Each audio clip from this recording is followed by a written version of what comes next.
What the is leadership? Thought-provoking conversations with expert leadership scholars, exceptional leadership practitioners, and other extraordinary individuals. Good day. I'm Jonathan Kroll, and I'm the Executive Director and a lead trainer of the Leadership Trainer Certification Program. And I am so excited for our conversation today with Coach Joe Villapiano, who is the offensive coordinator at Cornell University. Joe, welcome. Thanks for being here. Johnny, thank you so much for having me. I really appreciate and believe in what you're doing, and I'm fired up to be on the Zoom call today. Yeah, thanks. So Joe is also a very close friend. We've been connected for a while. And Joe, we start this conversation the same way every time. What the is leadership? Awesome. Johnny, I will answer that question. I appreciate the language there. It's locker room talk. That's big time. So, basically, I think it's a very important question. It's something that, we have been talking about, and it's something that I think, in terms of being a college football coach, each year it gets more important. Each year we have to coach and develop leadership skills with our athletes. And it starts over every year with each new crop of kids. You got to restart it up and reteach it and find new ways to teach it, find ways to reach the kids and all that stuff. But as the offensive coordinator at Cornell, I basically, I've been kind of honing in and finding my, best definition of leadership that applies to me in my career.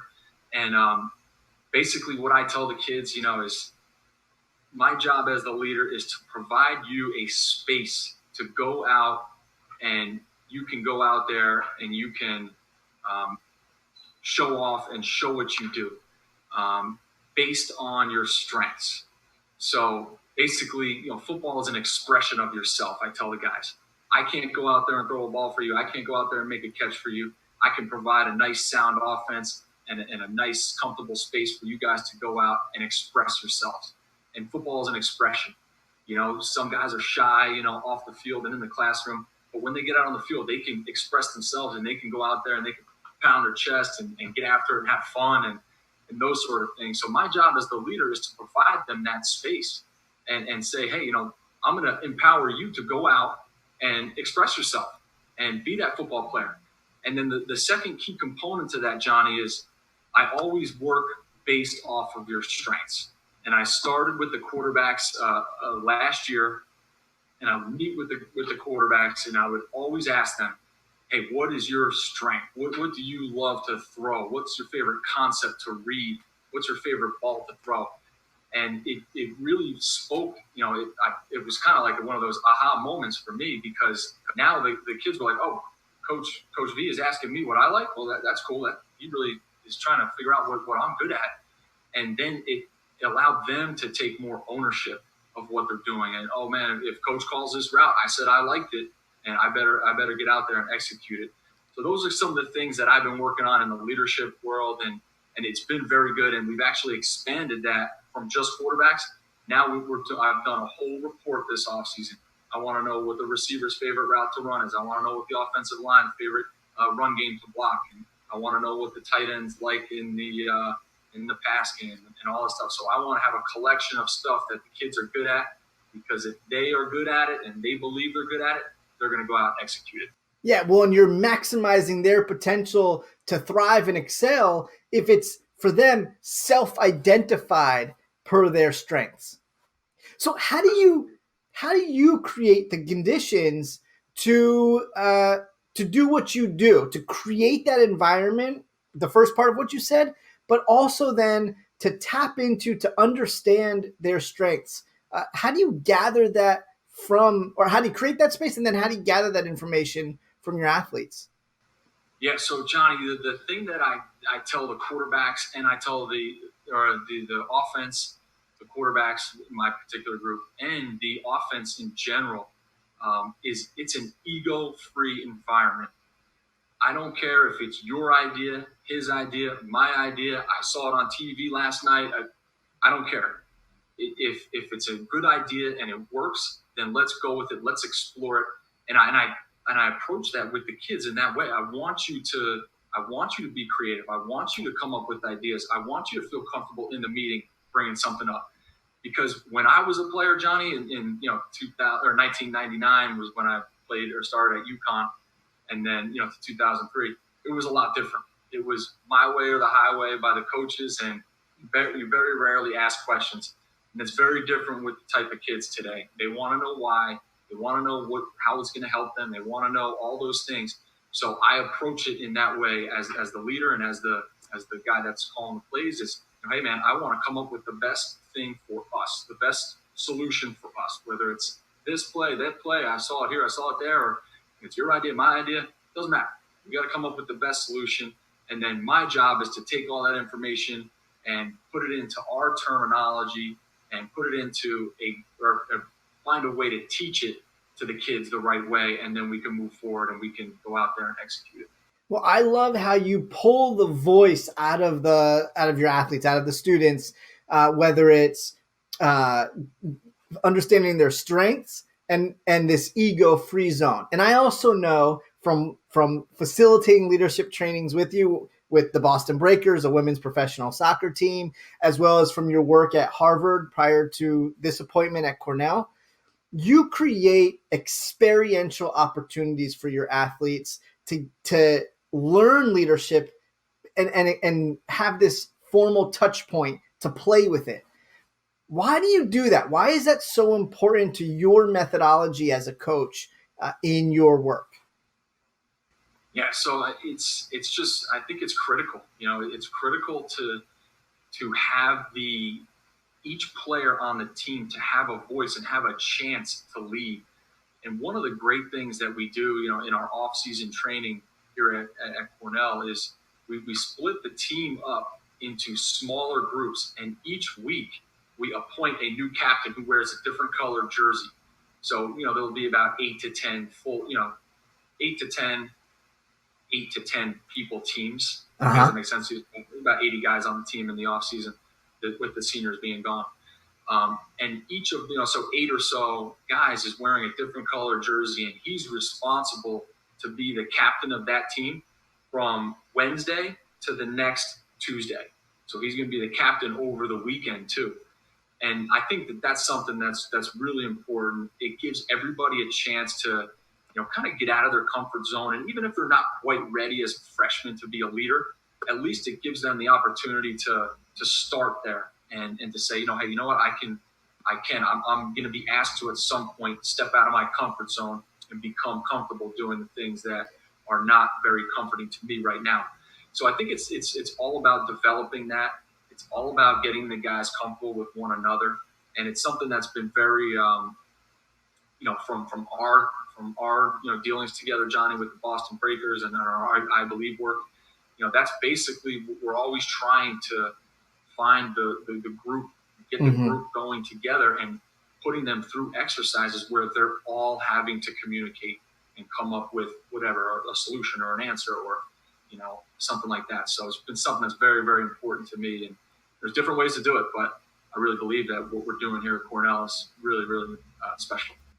Well, it sounds like it. And you talked about, first year students who maybe this is one of their first tastes of leadership in this off-season program that you create.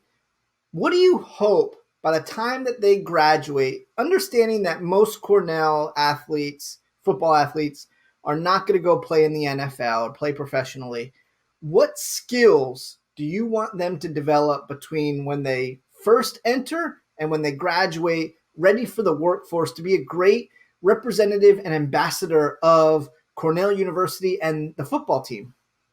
Yeah, that's awesome. I mean, I think, there's a couple things that come to my mind for when we get a student athlete to when they leave.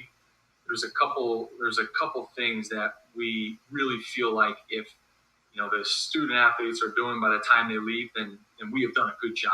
We've set them, obviously a kid that comes to an Ivy League school like Cornell, they've already done great things in high school and they're already set themselves up. But that doesn't mean they're perfect, and that doesn't mean that they they have all the answers and everything like that. And even though I'm a UConn state school guy, there's still things that I can help these kids with, and I can, put out there that they can, think about, respond to, and all that stuff. But first and foremost, I think is communication. We always talk about having open lines of communication, open door policy at all times. If there's something up, I want to hear about it. Don't make it a surprise. Come into my office. Let's face these things before. Let's try to get out ahead of these issues that happen. Whatever it may be. Let's own up to our mistakes. Let's not let the coach find out after the fact, and that doesn't look good. Let's get in the office and let's try to make sure that you can communicate, and then we can work on a solution together before things might get out of hand. So communication is key, and that goes with player to coach, coach to coach, player to player. We're always talking about the peer, communications and all that stuff. So, we want those guys to be able to communicate.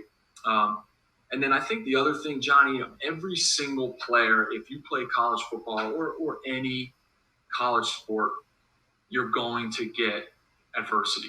There's going to be some part of your career that doesn't go the way you want, that, for some reason it's become difficult, whether that's injury, whether that's a freshman coming in who's a great player, whatever it may be. There's going to be adverse times. How do you handle that? So us as coaches, we're always talking about those things. Great communication, great skills dealing with adversity, and just overcoming and persevering and those sort of things, and being resilient to the things that happen and all that stuff. So those are a couple of things that I feel like really takes players or our student athletes, takes them to the next level once they get to that professional world. They're great communicators and they're great, dealing with adversity. Then they're going to be awesome for the workforce and awesome for society. That's phenomenal. So, Joe, we'll end it here. And I always like to offer the guest an opportunity to have the last word. So what would you like to say, if anything, about leadership? Okay. Well, thanks, Johnny. Yeah. Well, thank you for having me on again. I really appreciate it. Again, I believe in what you're doing, and, your energy is contagious. It always has been since the day I met you. And, just in these tough times, we the quarantine, and we call it the quarantine drill on our football team. We gotta step up, just like any other thing, any drill, any test, any practice, any weightlifting program. Everybody's got to step up and do their part and show leadership in small ways. And I'm doing that by staying my butt at home, and in upstate New York right now, and I'm taking care of my 1-year-old daughter. And I know you're doing the same thing out there in Rhode Island and Massachusetts. And I just wish everybody the best, a happy and healthy summer, and keep leading, keep fighting a good fight, and that's really what I wanted to get across here. That's fantastic. And Joe, I got to ask this because I've known you for a long time. This might be the longest stretch I've had a conversation with you where you haven't even cursed, and I welcome it in this context. So if you want to drop an F-bomb or something else salty, you're welcome to. Yeah, you did tell me that, Johnny, but you actually you took the lead in that department. And I feel it's funny that you say that, because when I coach my guys as well, I very rarely coach with those, with curse words. There'll be times where I get excited and, whatever, but, I very rarely, I always try to teach in a mature manner and in a just a professional way, so that the guys can, again, everything's, leadership by example, all that stuff. Mm-hmm. We just try to set that stage from a coaching standpoint, and it's been working pretty good. So, but yeah, I didn't feel I needed to, and if I do, then I would have.